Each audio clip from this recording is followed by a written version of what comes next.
Hi കൂട്ടുകാരെ, നിങ്ങൾ എൻ്റെ റോസാ ചെടിയിലെ പൂക്കൾ കണ്ടോ? എന്തുമാത്രം നിറഞ്ഞ് പൂത്തിരിക്കണത് കണ്ടില്ലേ? നല്ല ഭംഗിയല്ലേ ഇതൊക്കെ കാണാൻ? അപ്പോൾ നിങ്ങൾക്കും ഇതിൽ ഞാൻ ഇട്ടെടുക്കുന്ന വളം എന്താണെന്ന് അറിയാൻ ആഗ്രഹമില്ലേ? നമുക്ക് നമ്മുടെ വീട്ടിൽ നിന്ന് തന്നെ എടുക്കുന്ന 2-3 സാധനങ്ങളാണ് കേട്ടോ. അത് എന്താണെന്നറിയോ? കണ്ടോ, ഈ പച്ചമുളകിനും ഇട്ട് കൊടുക്കാം. നന്നായി പൂത്ത് നല്ല കായ്ഫലം ഉണ്ടാവും. അപ്പോൾ ആ ഫെർട്ടിലൈസർ എന്താണെന്ന് അറിയണ്ടേ? ആയിട്ട് നമ്മുടെ ചായ കുടിച്ചിട്ട് ബാക്കി വരുന്ന ചായച്ചണ്ടിയില്ലേ, ഞങ്ങൾ ചായച്ചണ്ടി എന്ന് പറയും, അതും തേയിലക്കൊത്ത് എന്നൊക്കെ പറയുന്ന ആ സാധനം, അത് നമ്മുടെ എഗ് ഷെല്ല് നന്നായി പൊടിച്ചത്, പിന്നെ എടുക്കുന്നത്, പിന്നെ ഉള്ളത് നമ്മൾ കടയിൽ നിന്ന് വാങ്ങിക്കുന്ന ഒരു ഐറ്റമാണ്. വളം കടയിൽ നിന്നൊക്കെ നമുക്ക് കിട്ടും. എന്താണെന്നല്ലേ, എല്ലുപൊടി.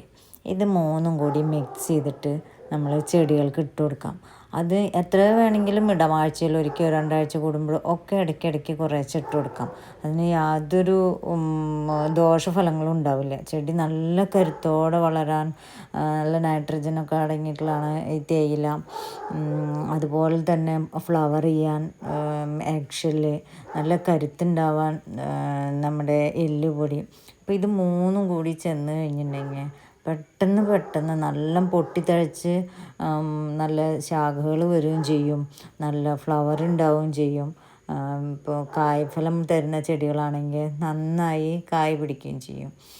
പൂവൊന്നും കൊഴിഞ്ഞു പോവില്ല, അത് നല്ല ഹെൽത്തി ആയിട്ടിരിക്കും. അപ്പോൾ ഇതെല്ലാവർക്കും ഈസി ആയിട്ട് വീട്ടിൽ തന്നെ മിക്സ് ചെയ്ത് ഉണ്ടാക്കാവുന്ന കാര്യമാണ്. എല്ലാവരും ഒന്ന് ട്രൈ ചെയ്ത് നോക്കട്ടോ. വളരെ നല്ലതാണ്, വളരെ എഫക്റ്റീവായിട്ടുള്ള ഒരു വളമാണ്. അപ്പോൾ എല്ലാവരും ഇത് ട്രൈ ചെയ്യണം കേട്ടോ.